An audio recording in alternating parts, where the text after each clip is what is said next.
record on this. There we go. Big announcement. How exciting. So yeah, Eric, may just be you and me. What do I know? I'm not gonna Well, presuppose we have at too. least a couple other people request this time, so hopefully it's going to be at least a couple others. Yeah, maybe they're just there's no waiting room, so I know that nobody's hung up waiting for me to let them in. So right now, here's what I've got up and running.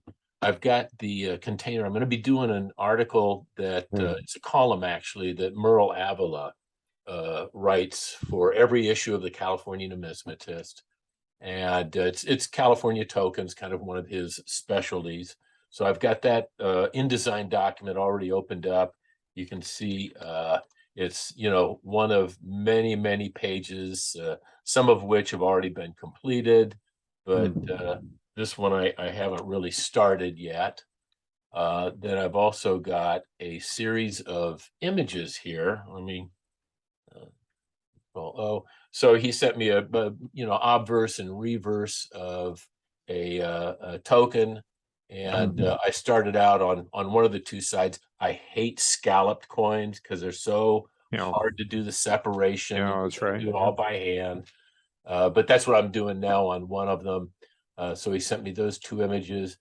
He also sent me this, which actually Cozen's Corner, and that's the token, what it's related to, is this little area down here. And I guess he probably got this off the internet. It's not really labeled well. I found something else, a topographical map that I thought was maybe a little better. It identifies, oh, here's the Russian River, here's Geyserville. I can make mention of those in a caption. I've circled Cozen Corner, which is now an obsolete geographic designation here on this map.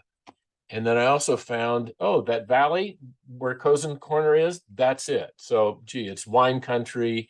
No big surprise. That's kind of up where Merle lives, up in the North Coast wine region. So I'll probably use that in some extent. Yeah, it certainly seems like it's going to be an interesting article. He's good about writing those for every issue you have. I found that sometimes he'll take a few liberties with copying information that he finds, Right. but often what I'll do is I'll double check and then I'll reattribute, hey, it was adapted from a Democrat Reporter newspaper article or whatever. This one is it looks like it's all original. You can see it's not very long. As long as I've got this open, I'm just gonna. This is his Word document. It means nothing to me because I'm going to plug it in over here. Sure. And a Control V gives me that. He's got a superfluous line break and a tab thrown in somewhere, a couple places. Oh, yeah, it happens all the time with me and with the mint mark. It's exactly the same thing. Yeah, what I find is, and I don't think he does it. I'm going to select all the text. I'll do a Control F in InDesign, and it says, what do you want to replace? And everybody that learned typing back when I did put two spaces after a period. Yep. So I'll do 2 spaces there and change it to just 1 space. And everywhere it finds 2 spaces, it's going to change it. He found it 17 times. And let's see. He had some places where he had 3 spaces. And all that's some happened 4. To me too, yeah. 5. So, okay, he did the limit there. So I got rid of all those additional spaces. I often got to do, some kind of cleaning of text prior to, the actual layout work, because I'm not sure what somebody would have added or not added. But let me just come up here and I'll get rid of that line break and that added tab. All right, I will. And because, this is the California Numismatist, a lot of times, if it's a city that's not in California, then the state is worthy of noting. But if it's a city that's in California, I don't need it. Right. So I see what he's done is down here at the bottom of this paragraph, he's added Geyserville, California. And that's you didn't do it the first time back in the first paragraph. So yeah, right. You don't need it there. Repeat it. So I'm just going to kill that and it looks like just at the first cut, everything's pretty well cleaned up there. Some articles get subheads, because they're broken into sections. This, because it's a column, he normally just, it's one shot, one topic. So I'm not going to be doing any subheads. Looks like there's an extra space before a period in that last paragraph after proprietor. Yeah, there you go. Only some little thing. Yeah, must have been born on a lucky star. He's got a many Oh, yeah. ellipsis there. I'll give me an ellipsis, but we'll just have it for 3 there. So it's from the guide. So let's finish off the image editing. I'd already started on this. So I always separate all images. I don't know, when you do the Mitmark, do you have like a graphic designer that does work for you, or do you do it all yourself? Not for the Mitmark. No, I mean, except for that one banner at the top on the first page. So no, Okay. for the Mitmark, I usually don't do anything fancy with the images. Okay. Other than just brightness and contrast and things like that. Yeah. Or cropping. A lot of them need cropping, of course, but I don't do anything like this for the Mitmark. But sometimes for the Nor'Wester, the P&A one, I'll do additional work, more like this if I think it's warranted. Yeah, I But you're right, always, that is a lot of work when it's not circular. I guess you could do a circular one around it first, and then you still can, not or you quite. could do it at any time afterwards. I Right, could actually hit this now and pop off a bunch of this stuff. right. But then you still have quite a bit more you got to remove. Yeah. Oops, sorry, guys. Here we go. I want to pre-transform. I want to transform my selection. So I'm going to give myself a little room there, trim a little bit of room here, a little bit of room there, a little less room there. Hit a Control-Shift-I. We'll take the inverse of that. I'll kill that. Makes it, okay, cleaner, a little bit less handwork to do, but still plenty of handwork. Oh. Not so big. And when Merle sends images, and I find a lot of folks do this, they a lot of times have images that are rather small and fairly low resolution. And just when I started working on this, the very first thing I did, and I do this with virtually all of Merle's images because he always has it kind of set at a low resolution. I doubled the resolution using the native application in Photoshop to do that. You can resize an image. Right. Yeah, it's actually not bad most of the time. No, it does. They bought third-party software algorithms from others that did enlargement. What was it? Fractal something or other that Adobe bought out, and they incorporated. Yeah, I'm not sure. It could well be. There's quite a few other companies that advertise image enlargement software. But I assume they got one that was pretty good. It used to be a very common problem. Now the camera's getting better. You don't see it quite as much anymore, but of course the other problem is, even if it's high resolution, if it's not sharply in focus, the extra resolution doesn't do much good if it's blurry. So yeah, you got a real high resolution image that's blurred. Right. Well, I think a lot of times people get images off the net, and so many people that do HTML coding will downsize the images to the lowest that'll work on their web page because they want much bandwidth. Okay, so that's close enough. No, that's what I did. I downsized most of the ones that go on the P&A website. Yeah. And that makes sense. But then when you want this, gee, it's 72 DPI. It looks great on my monitor. Well, it won't work for publishing. Sorry. So the other thing I do, I don't know if you do this, I always trim it. And that takes away all that space there around the periphery. And for some reason, this didn't tighten up. There's going to be something. I'm going to kill everything along that edge and retrim.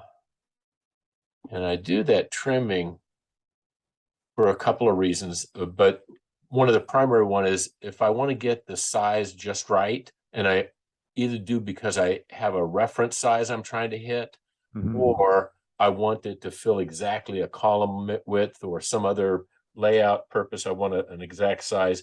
Now I can get an exact size on the image. Whereas if you've got a peripheral space that's dead around it, you don't really know, it's Right. Yeah, that's a good idea to do that. Yep.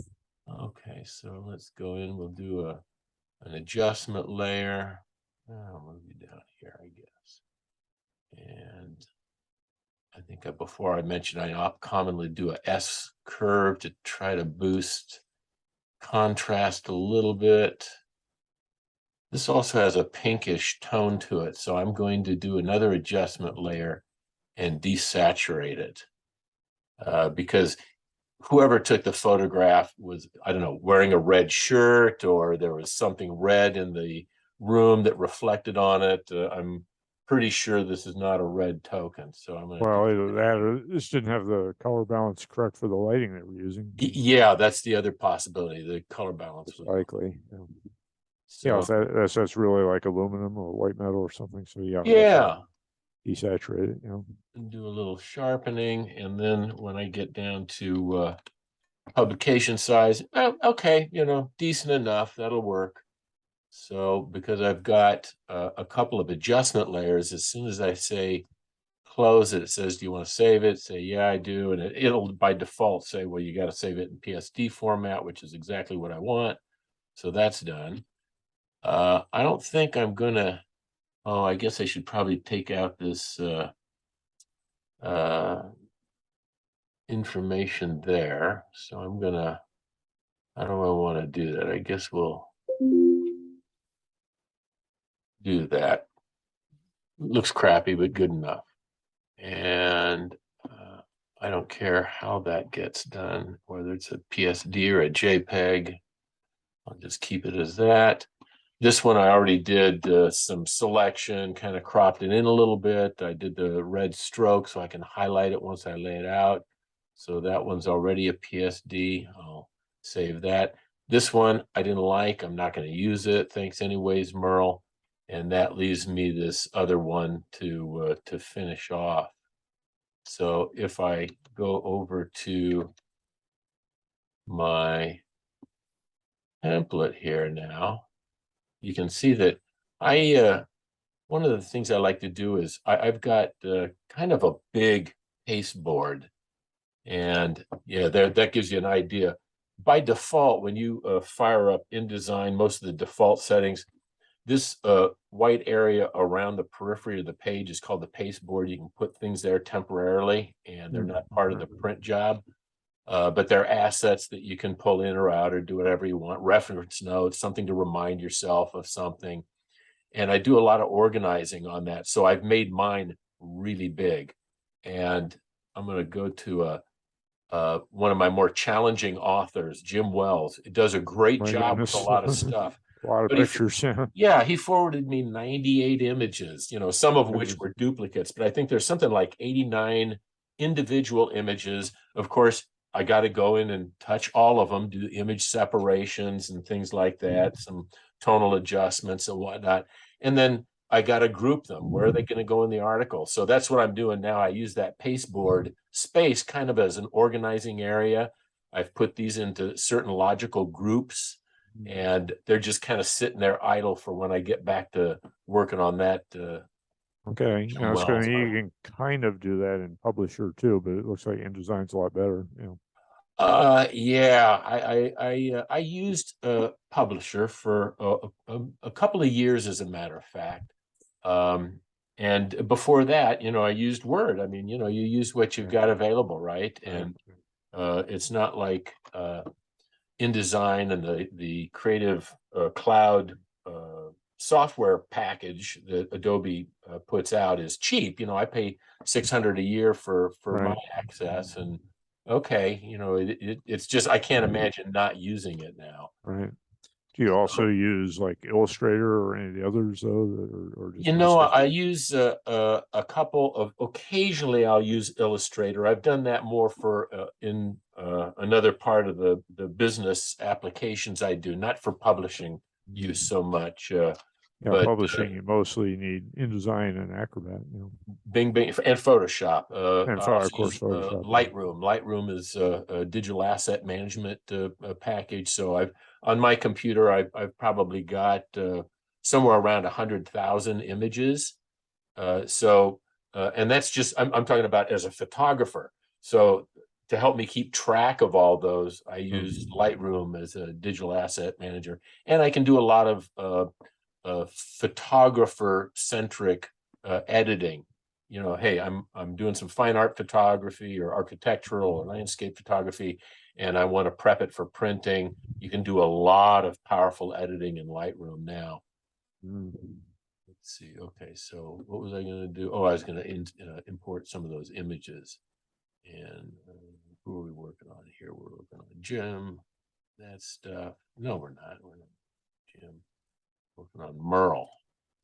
Okay, so we said we've got the topographical map. We're going to use that thing just like we had it. I'll pull in this one here. Those three. I'll put them out here on the paste board.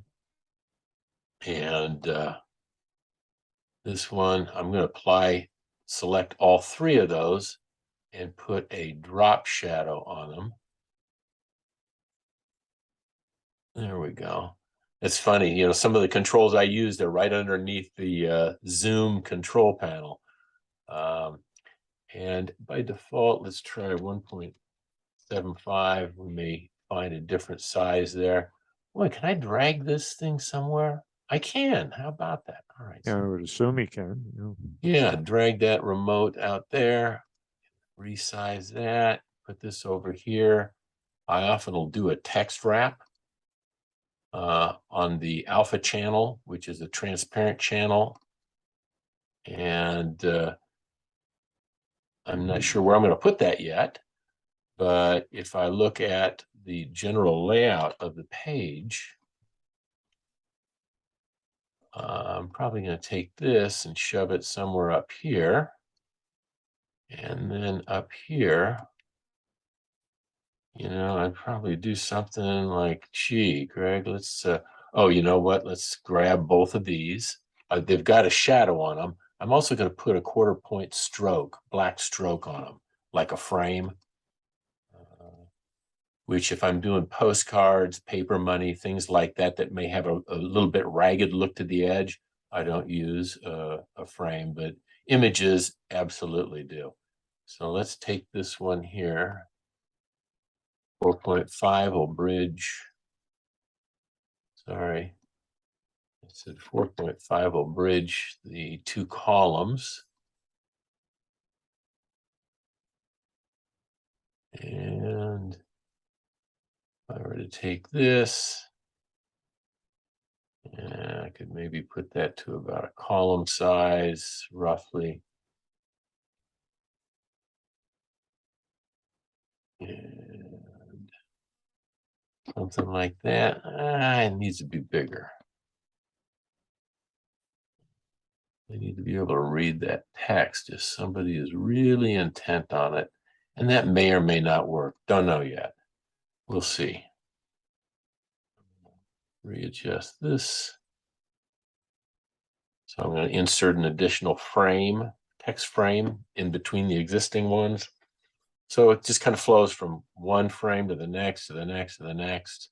And don't know that I like that very much. I may toss that topographical map altogether. Don't know. We'll see. Let me go and Yeah, well, the problem with it is text being pretty small compared to the overall size of the map, you know, so it's yeah. If I scale it down, hit Control W, I get kind of a hey, here's a print preview. So, and remember, this is an 8.5 by 5.5 page. right? So that's going to be mighty small. Right. You know, as a matter of fact, maybe I don't know if it would work or not. Let's see what it would look like. 4.5. Let's change the relationship between those two. Drag this down here, put that up there. I can bring this one to the front. And do something maybe about like that. What am I covering up? Bradford Mountain, that's kind of a area. Gives people a hint of location. And that.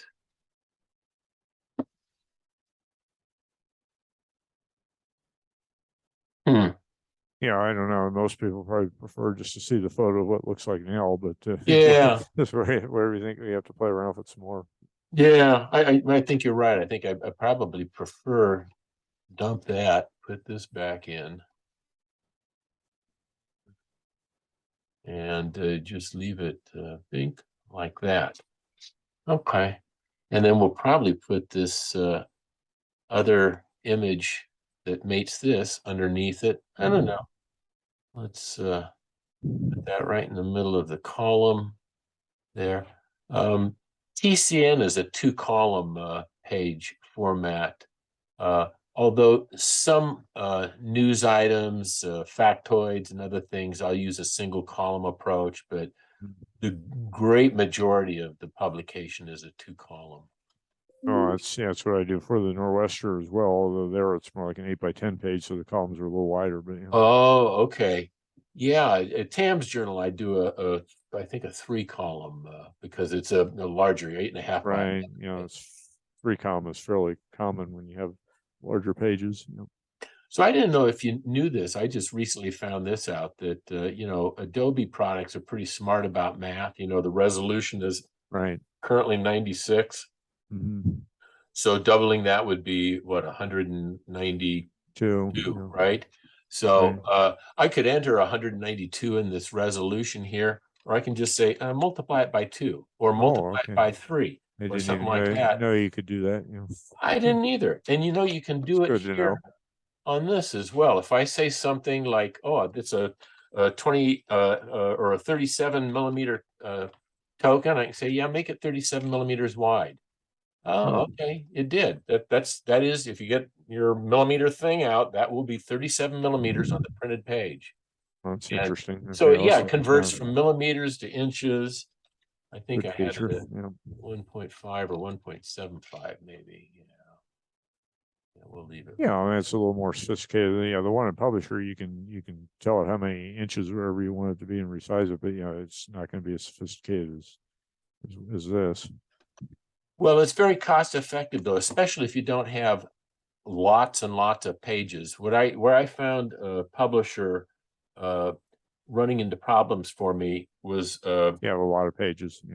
Well, certainly now I do, but yeah, when I started getting above 40 pages on a regular basis, right, man, Publisher is just it's a pain to deal with.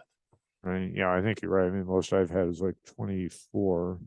Yeah, not bad. But, you can certainly do a Publisher then. So you can see it's a poor resolution image, but when we take it down to what it's going to look like on the printed page, something, all right, it's not going to look too bad.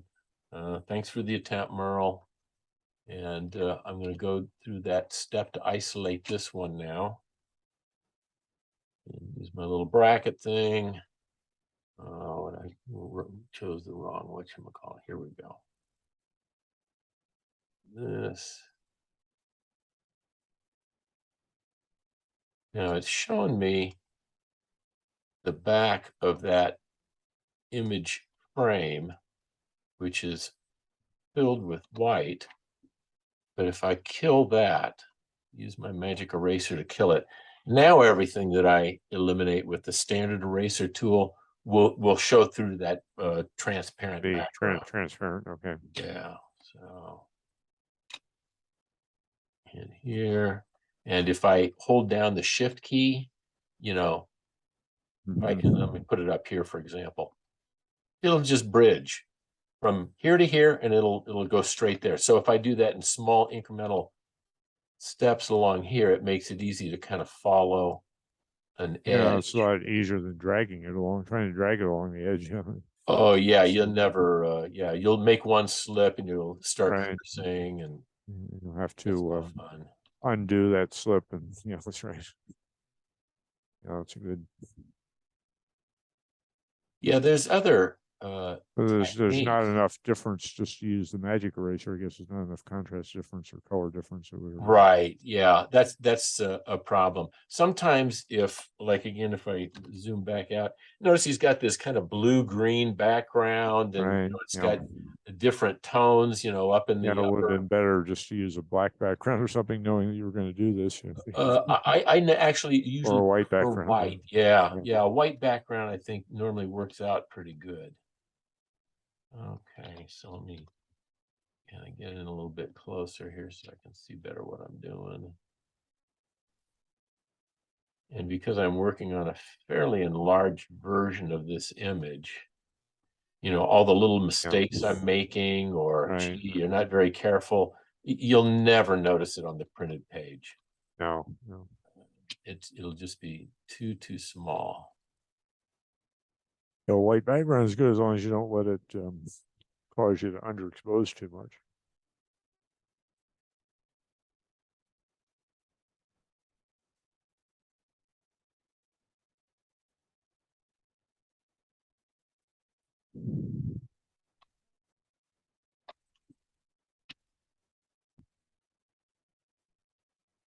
Getting rid of all those JPEG artifacts in the back.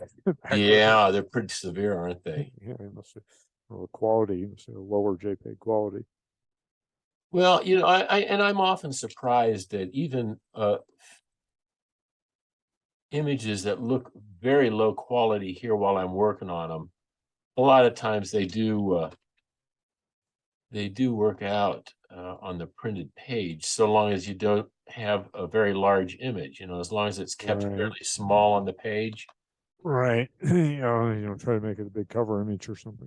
Yeah, then you're going to need something that's high resolution, it's in focus, it's got a lot of digital information there.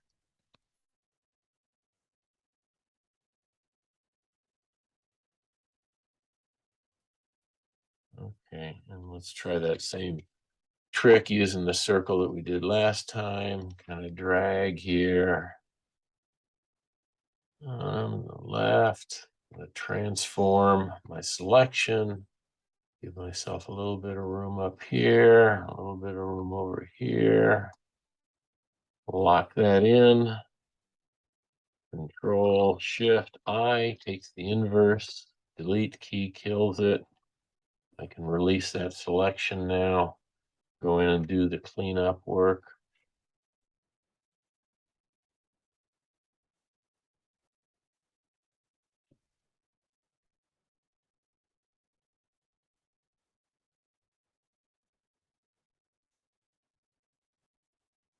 Did you also increase the resolution on this one compared to what he gave you? Or?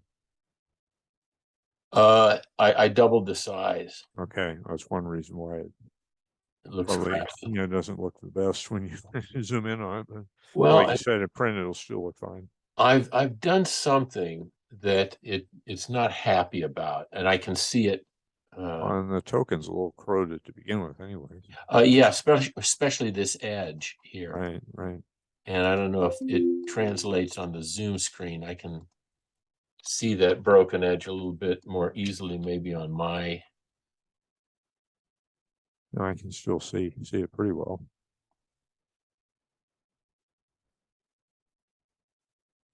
Yeah, something's happened with my brush. I stopped the program and restart it to see if I can fix it, but I've obviously hit some key combination that Adobe reserves for a brush adjustment, and it's made an adjustment to the smoothness. And even though it's showing 100% smoothing up here, it's not. Hold string mode, catch up on stroke in. Well, I don't know. I'm not going to worry about it now. I'm just going to finish the image, and it'll be just fine for our purposes.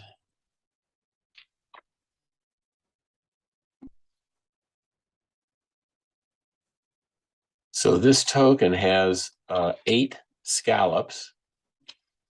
And for my work with TAMs, they have a Mavericks column where I may run 30 or 40 different Maverick tokens, which are tokens that are not attributed as to location. Right. Yeah, I've seen that. Okay. Yeah. And I'll tell you what, nothing makes me sicker than to have a string of like, 10 tokens that all have 16 scallops or something. And oh man, it's so tedious to do that. All right, so this one's done. I should be able to trim this. Maybe if you're, if you're lucky, some of them you can use the automatic tool, the magic. Yeah, but yeah. not all of them. Yeah. Doesn't work. Sorry. Yeah, I've tried them. A lot of it's just tedious handwork. So there's that. We're gonna do again a little S curve.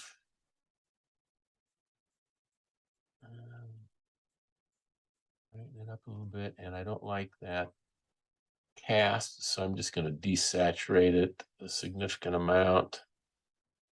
And then I'll do this sharpening. A moderate amount. Double check. What do I think about that? That looks fine. And it'll save it as a JPEG. And this is the second one, which I still have to import here. Control D. And it says, what do you want? I want that. Find my drop shadow. I think I made the other one 1.75. So we'll choose that to match it.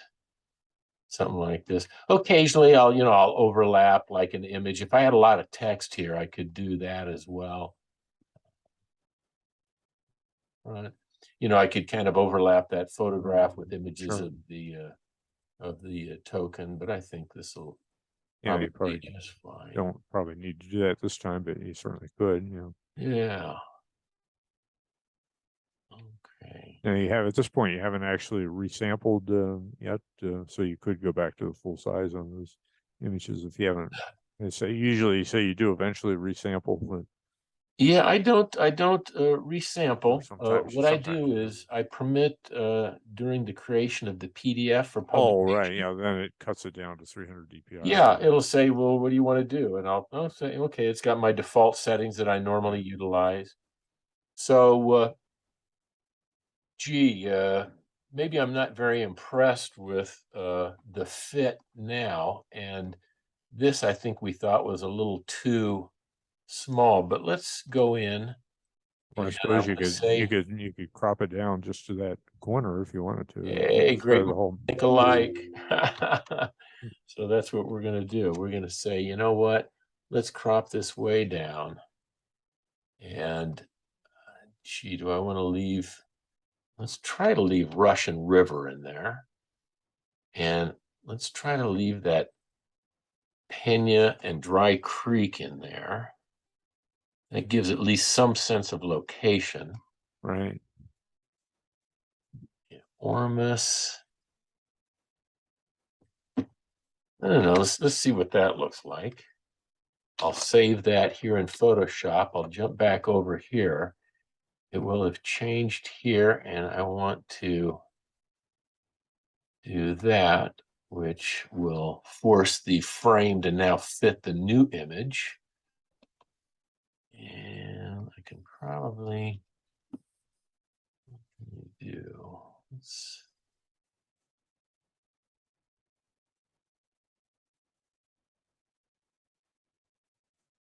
No, that ain't gonna work because that's gonna be an imbalanced column.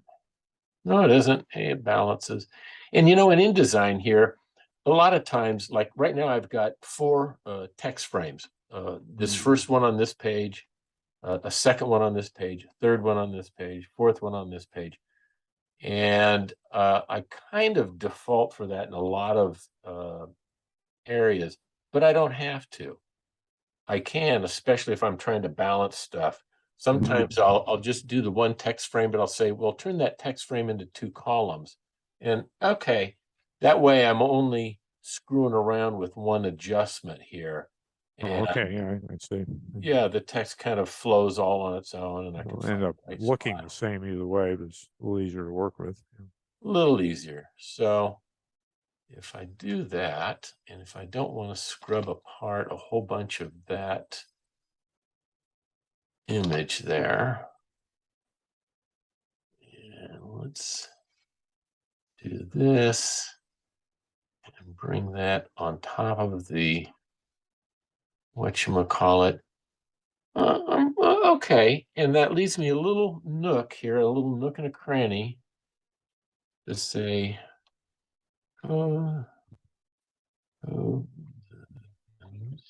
Well, do we have any idea in that image where the corner causing nope, actually is? nope. My suspicion is, because I've looked at the full size image, is that it's up here in this area, but it very well could be in this area. I don't know whether this view is taken and going east or west, or Yeah, it's so. hard to tell. Yeah, You covered up, one corner there, so sure you didn't cover up the one that was Cousin's corner, but hard to know for sure.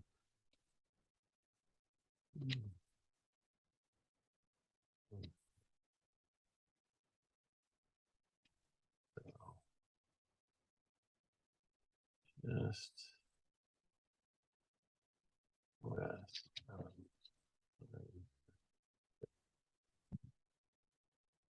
Let's go see if I can figure out real quick.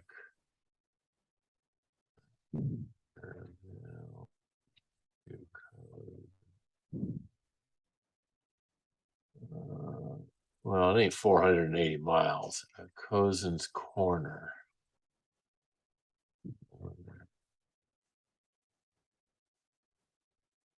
Cousin's Corner, Geyserville. Okay, that's about right. 3.2 miles. Okay, so it's about 3 miles west of Geyserville.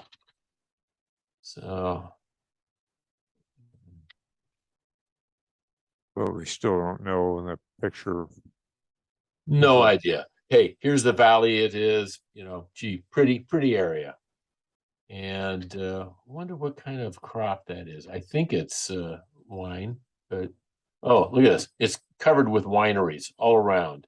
All of these are all wineries. Okay, so we can tell what the crops are.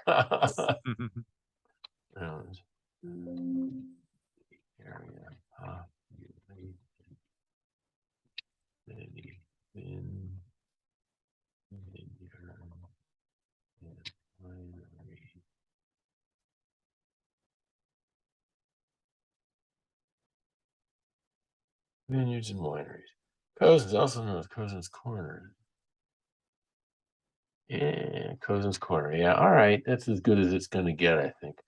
So, hey, look at us. We've done this. I guess, another person's mileage could vary on how they do this.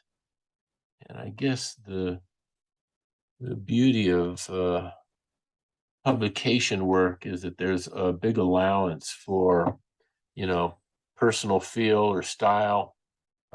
I tend to be not very creative or artistic. This is as close as it gets for me. And I find this level of stuff kind of satisfying. I do a little bit of image editing and a little bit of layout work, put some stuff together. Well, it's almost it. You could make the photo just a little smaller if you want a little less overlap, but it's I could. a big deal. I kind of like a little bit of overlap. As a matter of fact, that's one of the reasons I use a drop shadow on most images, is that I like some depth, some kind of a sense of 3 dimensions on the printed page. I'm not sure everybody would agree with me on that or is a fan of it, but I don't care. These are my publications. I kind of do what I want to do. And other I folks, think I tend to agree. In a lot of cases, having a little bit of overlap, especially if the area you're covering up is not important. And yeah, if we creates a little bit more artistic effect. Gee, what's there? Well, I don't know, more vineyards. I've got a big picture of vineyards already, so I think I'm. Well, I was just wondering that corner that you're covering up with that's probably not Cousin's Corner, so you don't have to worry about it. So here's what that printed page will look like at some. Oh, looks pretty good. Yeah, not bad. And you don't normally write justify in this 2-column layout, probably because your page size is smaller. I never write justify. I always do a ragged edge. Readability studies indicate that a ragged right edge is more readable than Oh, a is that right? justified. Yeah. So I've never used about the only time I've ever done it, and it's been extremely rarely, is on like, you know, engraved invitations or things like that that have a certain formal look to them. I've used fully justified text, but normally I'm not a fan. So that's that one. And what else have we got? See, I had another page here. I wasn't sure if I'd flow through on this page or if it was going to terminate here.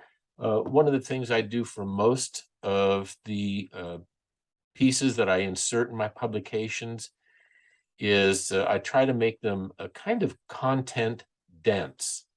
So if I can find more images, it doesn't have to be textual content. It can be graphic content as well.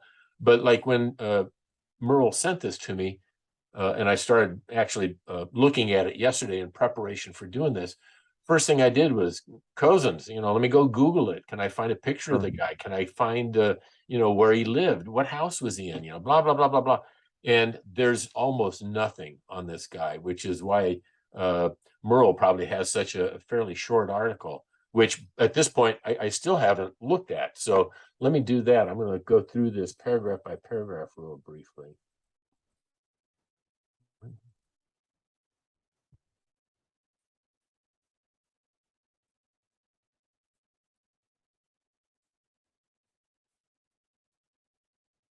So there's still quite a bit of information, though. And the life was, yeah, I don't know why he had that punctuation there, but I'm going to change this sentence. He was born the first white settler child of the area, 1850. Why is it not like that? I don't know. I'm going to add that to the dictionary.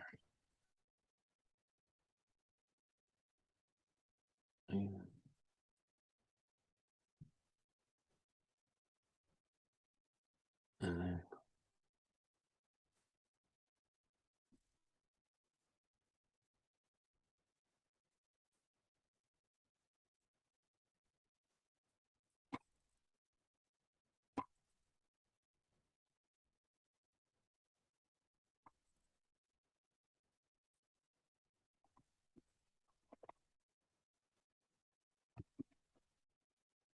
so one of my I don't know if you do a style. Do you have a style guide for the publication you manage? Oh, the ANA has one for the. Okay. I don't. But they You're occasionally. familiar with the style guide. I have a style guide too. It's kind of informal. I have put it in writing at times and provided it to some folks. But if you're using a numeric reference under 10, you know, you spell it out. Oh yeah, that's pretty common. Yeah. So when sometimes authors will do that, there'll be a couple of other things I switch around here. And certain abbreviations for abbreviations, months of the year and states and things like that. You know, like US, a lot of people will put periods after right, things like that. Not, I strip all the periods out. Geyserville. Okay. So like here, the cents, we don't care about the cents. We can just use $3 tax poll tax column. But, you know, like for the states, if it was in the Mid-Mark and we were, say, Geyserville, California would be Geyserville, comma, CALIF period, most likely. So, but, okay. You know, like you said here, since it's the state's publication, you don't have to include that. No. Yeah. Anything that's a reference in the state, unless it's incredibly uncommon. Right. There have been times, as a matter of fact, right up here, I normally would not have put shining on, Cousins, right, California, but nobody's ever heard of Cousins. And if you just go look for Cousins, you won't find it on a map. No, probably not. The only place I found it on a map was on a topographical map, which is why it looks like a topographical map. Right. Now, does that have, that looks like it has a couple extra spaces between the colon and Cousins, maybe. Oh, from here to here? No, it has a tab. Oh, okay. That was intentional. Yeah. I just always tab over for that particular subhead under his article or his column title. And so here's newspaper name. I'm going to italicize titles of publications. Sure. So, and this is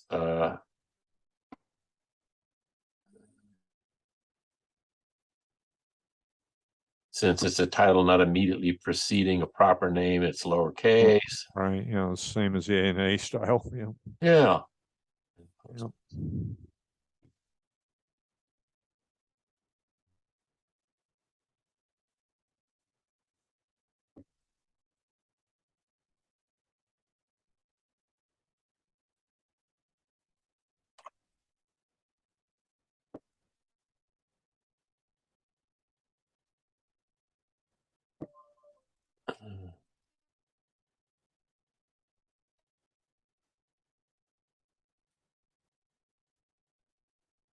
Yeah, all those little style things can be frustrating. Yeah, I don't mind them. I don't always hit them. Sometimes, you know, especially if it's always, late and I'm probably pushed on a publication, something may slip past me, but normally I'm pretty good and about you know, Northwest also, not referring to the Pacific Northwest, so that should be lowercase too. Yeah, it's not a region. Road, why abbreviate it?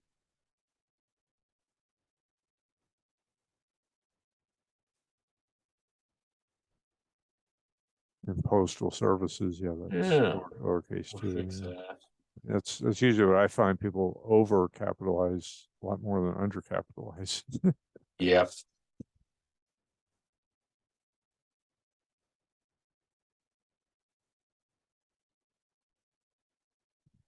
Cosmin, if you can say, is comma 862 comma something like that. I looked at that and I thought about it. He carried it through that same style with the 29. And if I thought it was going to be confusing to somebody, I probably would offset it with commas, but I'm not sure it adds more clarity to it or anything. But you're right, strict punctuation would probably say, yeah, you need to offset it with commas. Decode.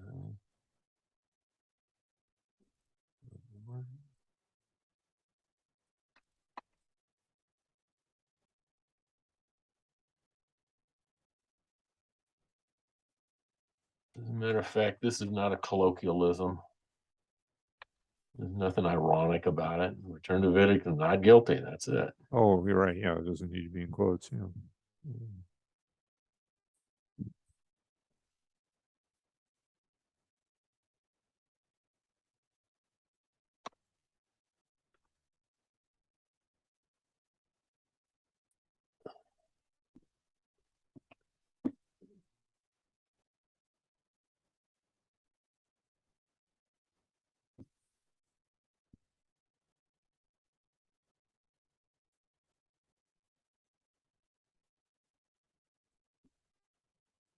Gouge eye.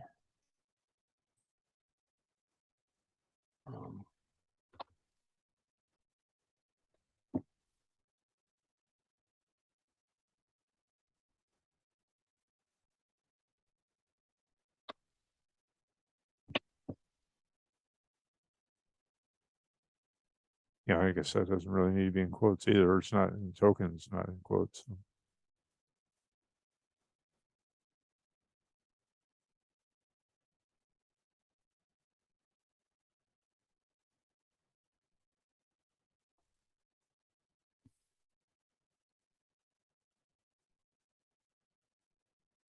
Okay, yeah, I mean, oh, I see what you're doing. You're putting everything that's actually on the token inside the quotes. Okay, yeah. I was reading up here. It's the gouge eye, but it didn't have the, so I put the on the other side of the right.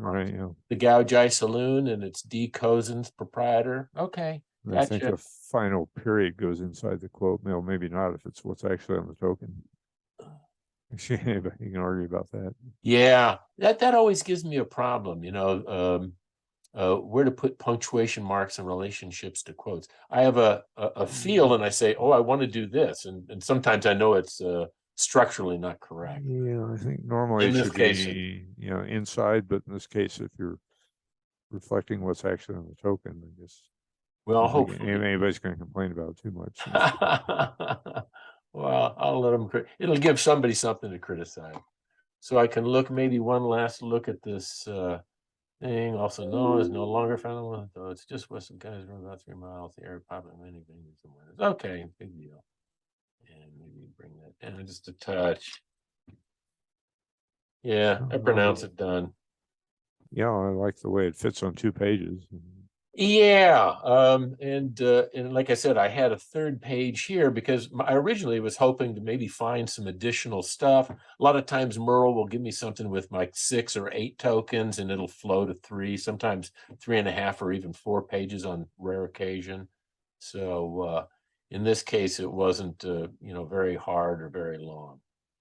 And now you have to find something else to put on the extra page. Oh, yeah. As a matter of fact, I don't know that. As a matter of fact, let me zoom out a little bit in terms of the whole publication. So you can see that I've got a lot of blanks. This thing here that I'm working with Jim Wells, this fairly long column article he's got, it may flow and fill up these remaining currently 6 blank pages.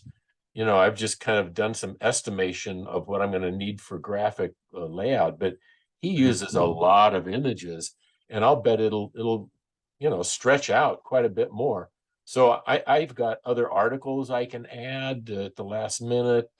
I can always throw a PSA in there. I'll juggle these pages around quite a bit when I'm in the final wrap up for the issue.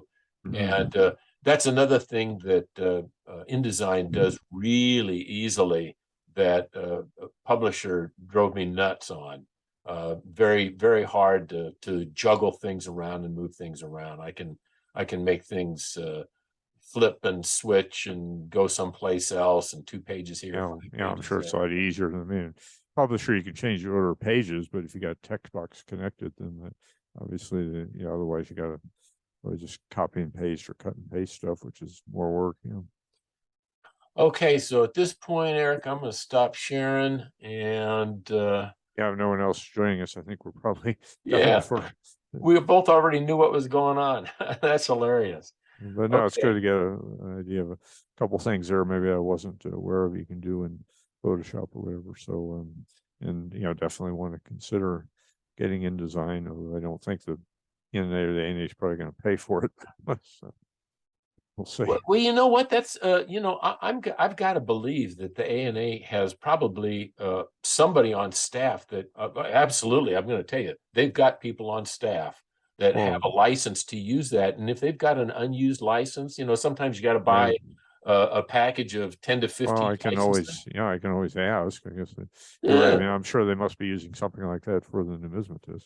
And as a matter of fact, if somebody else is using some portion of the Creative Cloud package, the Creative Suite package, maybe they're using Illustrator and something like Lightroom, but they're not using InDesign. Well, then you say, well, let me use that application and yeah, I don't know whether you can split a license like that, but you can always ask, I guess. You can always ask, see what they say. Yeah, they may have a license available. If they do, yeah, it's a kind of an industry standard, I think, for publication work. So a lot of people use it. Matter of fact, that whole all the Adobe software is, in fact, the whole thing is industry standard now. It used to be one other competitor, but it's pretty much, besides Microsoft, it's pretty much gone by the wayside. The other competitor that was, I even forget what it was. But Quark was one. PageMaker was another. Well, PageMaker was part of Adobe too, wasn't it? Later became part of InDesign, I think. God, I can't remember. I know at one point I was using I think Quark and yeah, that was different. There was one other one. What was it called? Maybe it was mostly for the photo editing. There were a couple other photo editing programs. Probably not the whole package. Well, it's all digital. It's a digital world now. So. Yeah, that's right. Yeah. Now, obviously, in the web design, there's a tremendous amount of competition there, but in the publishing for print and everything, it's still pretty much Adobe, or that's it. If you're going to do serious print work. Now, if you're just doing a club newsletter, of course, then you can still use Publisher or something else, or Word or whatever. Okay, Yeah. yeah, well, thanks. So hopefully, if you can schedule another session and try to get more people that can commit to, maybe it'll have to be in the evening or something after people aren't retired or whoever get home from work. All that tells me, Eric, is I mean, if you want to watch and participate and do like we did anytime you want, that's fine. I don't care whether it's one person or 10 people, I got to do the work anyway. So happy to share while I'm doing it. Yeah. All right, Eric, I'll talk to you next time then. Okay, appreciate it. Thanks